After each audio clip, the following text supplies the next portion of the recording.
Good morning प्यारे बच्चों।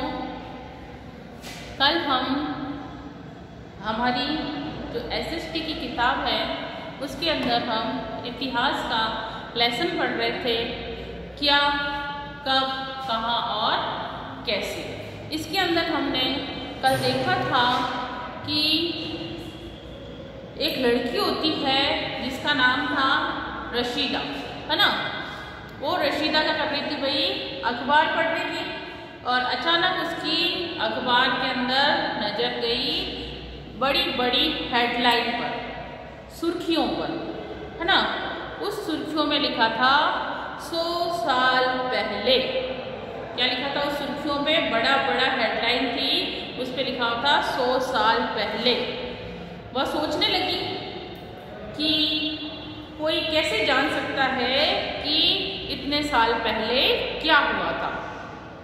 तो यही हमारा लेसन है, क्या हुआ, कब हुआ, कहाँ हुआ और कैसे हुआ। इन सब का पता किसमें लगता है भाई, इतिहास के अंदर लगता है, इतिहास के माध्यम से, है ना। किसके माध्यम से, इतिहास के माध्यम से हम ये पता लगा सकते हैं कि क्या चीज कब हुई, कहाँ पर हुई और कैसे हुई। तो इसको हमने थोड़ा सा पढ़ लिया था, जिसके अंदर हमने जाना था कि कैसे पता लगाएं कि क्या चीज़ है, कैसे होगी। तो इन सब का पता लगाने के लिए हमारे पास क्या होते हैं भाई, क्या, तो क्या होता है भाई, टीवी होता है ना, टीवी होते हैं, जैसे टेलीविजन होते हैं ना, अखबार होते हैं, न्यूज होती है, टीवी पर हम न्यूज देखते हैं, रेडियो होते हैं। तो इन सभी के माध्यम से हम क्या करते हैं, क्या का पता लगाया जा सकता है। कैसे, कैसे और क्या, इन दो चीजों का उत्तर हमें कहाँ मिलता है, टीवी, अखबार और रेडियो से मिलता है। अतीत को जाने, अतीत, अतीत क्या कहलाता है, बीता हुआ कल। अतीत क्या है, बीता हुआ कल, जो कल बीत चुका है। जैसे 2020 बीत गया, है ना। अभी क्या चल रहा है, 2021, नया साल चालू हो गया है ना। बीते साल में क्या हुआ, अब अगर हम बात करें कि बीते साल में यानी 2020 में क्या हुआ था, बहुत बड़ी महामारी आई थी, कोरोना आया हुआ था। उस कोरोना की वजह से पूरी दुनिया रुक सी गई थी, लॉकडाउन हो गया था। अब 2021 है, नया साल है। नए साल में हमें क्या मिल रही है, नए साल में हमें वैक्सीनेशन मिल रही है, वैक्सीन मिल गई है इसकी, है ना।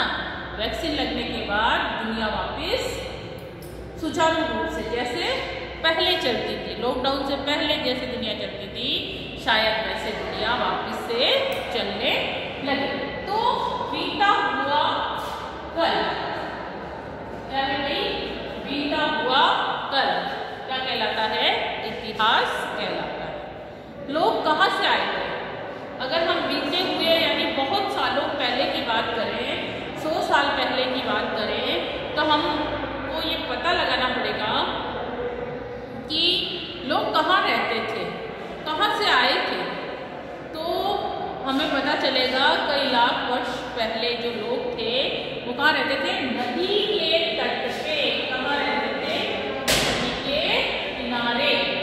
कहाँ रहते थे, नदी के किनारे रहते थे लोग। कहाँ रहते थे, नदी के, नदी है इधर, इस तरफ से इनकी क्या होती थी भाई, झोपड़ियाँ हुआ करती थी, ऐसे ऐसे के घर हुआ करते थे, जहाँ पर ये वो रहते थे। इस तरह से के वहाँ पर घर हुआ करते थे। तो पहले अतीत की अगर हम बात करें तो लोग कहाँ रहते थे, नदियों के किनारे रहते थे। कहाँ रहते थे, नदियों के किनारे रहते थे।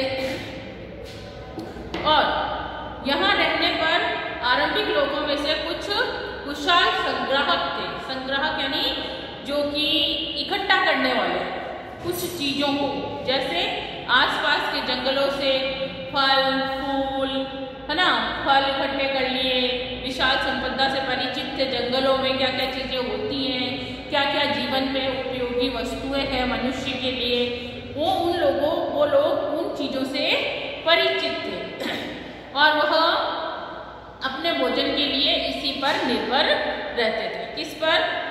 पेड़ पौधों पर, है ना, फल फूल पर, जंगलों से जो भी अन्य उत्पाद होता था वह सब उनका क्या करते थे? संग्रह किया करते थे। उन सबको वो इकट्ठा किया करते थे और जानवरों का वो क्या भी करते थे? शिकार भी करते थे। जानवरों के शिकार के माध्यम से अपना पेट भी भरते थे। तो अगर हम बात करें कि जानवरों का वो क्या करते थे? शिकार करते थे और शिकार के माध्यम से वो क्या करते थे?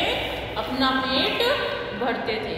तो देखो, अब तुम उत्तर पश्चिम के सुलेमान और किर्थल पहाड़ियों का पता लगाओ। उत्तर पश्चिम आपने देखा होगा कोई नक्शा। जब हम नक्शे को देखते हैं तो नक्शे के अंतर्गत क्या होता है? भाई भारत का नक्शा देखा आपने, फिफ्थ क्लास में बनाया होगा आपने, कुछ चीजें बनी होगी वहां पर, है ना। तो भारत का जो सबसे ऊपरी हिस्सा है, अगर हम भारत के नक्शे की बात करें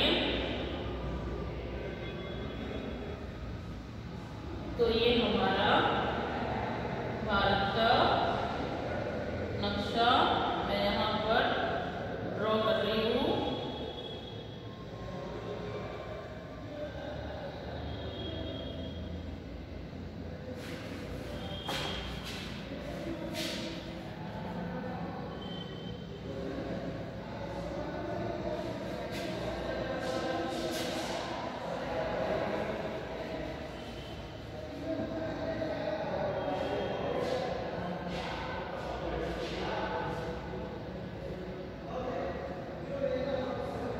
ये हमने यहाँ भारत का नक्शा बनाया है। तो इसका जो उत्तरी पश्चिम भाग, ऊपर का भाग, ये क्या कहलाता है भाई? ये उत्तर कहलाता है। क्या कहलाता है? उत्तर। उत्तर में है, ऊपर हिमालय, है ना। दक्षिण यहाँ पर है, पूरा लिख देती हूँ। दक्षिण, छोटे बच्चे हो अभी समझोगे नहीं, शॉर्टकट। ये उत्तर, ये पश्चिम और यहाँ पर पूर्व, है ना। तो ये क्या है भाई? आप लोगों ने पढ़ी होगी कि दिशाएं कितनी होती हैं? 4, उत्तर, दक्षिण, पश्चिम, पूर्व। तो भारत का नक्शा इस प्रकार से है, जिसके अंतर्गत क्या है भाई? अगर हम उत्तर पश्चिम की बात करें, उत्तर यहाँ और पश्चिम यहाँ, अगर हम यहाँ की बात करें तो यहाँ पर कुछ ऐसा क्षेत्र है, ऐसे स्थान हैं जहाँ लगभग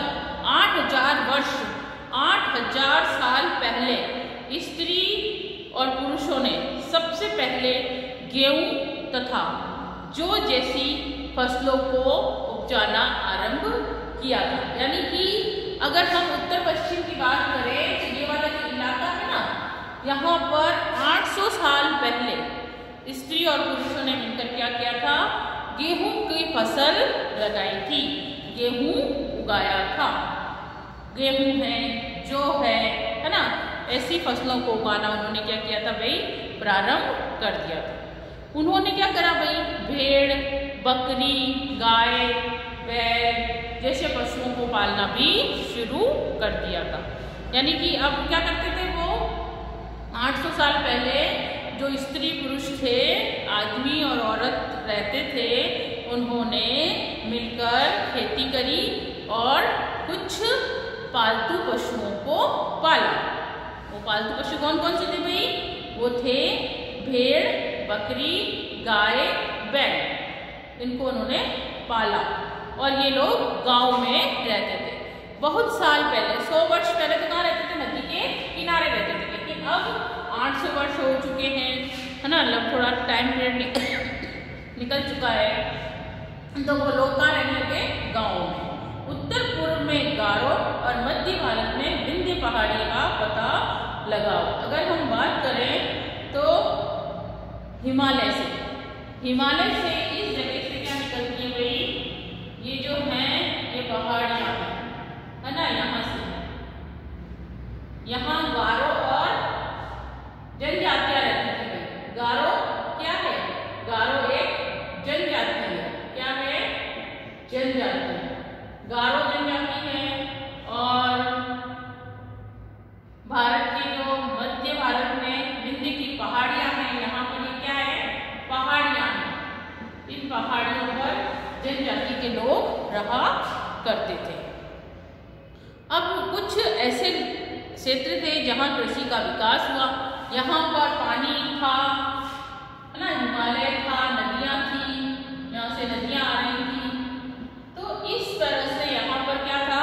पानी अच्छा था, तो यहाँ पर कृषि का बहुत ज़्यादा विकास हुआ। जमीन अच्छी थी, मिट्टी अच्छी थी, साथ में पानी भी था, नदी किनारे रहते थे लोग तो पानी भी मिल जाता था। तो वहाँ पर उन्होंने क्या किया भाई? कृषि करनी प्रारंभ कर दी।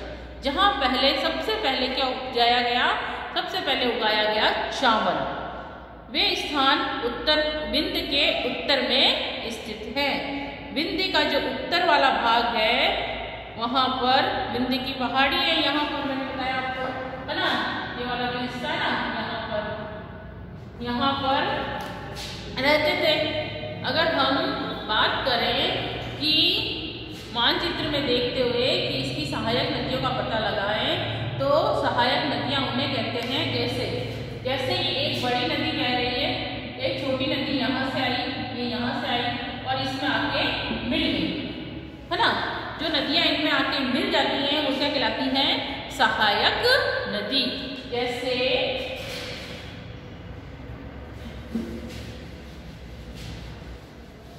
जैसे अगर हम बात करें, ये एक गंगा नदी है, ठीक है। यहाँ से एक छोटी नदी इसमें मिल गई, एक यहाँ से मिल गई, कोई नदी यहाँ से आके इसमें मिल गई। तो ये सब नदियाँ क्या है? इस नदी की सहायक नदियाँ हैं। क्या है भाई? सहायक नदियाँ। ये सब इसकी सहायक नदियाँ कहलाती हैं। तो जो बड़ी नदी में आके छोटी छोटी नदियाँ क्या होती है? मिल जाती हैं, वो उसकी सहायक नदियाँ कहलाती हैं। लगभग 4700 वर्ष पहले इन नदियों के किनारे कुछ नगर, यानी ये नदियाँ थी ना, यहाँ पर क्या हो गया भाई? नगर विकसित हुए, लोग रहने लगे, है ना। ऐसे लोगों ने घर बनाकर यहाँ पर रहना आरंभ कर दिया। तो यहाँ पर छोटे छोटे नगरों का विकास होने लगा। जब छोटे छोटे नगर विकसित हुए, गंगा और इसकी सहायक नदियों के किनारे तथा समुद्र तटवर्ती इलाकों में नगरों का विकास 2500 वर्ष पूर्व हुआ। कितने वर्ष पहले हुआ था? 2500 वर्ष पहले।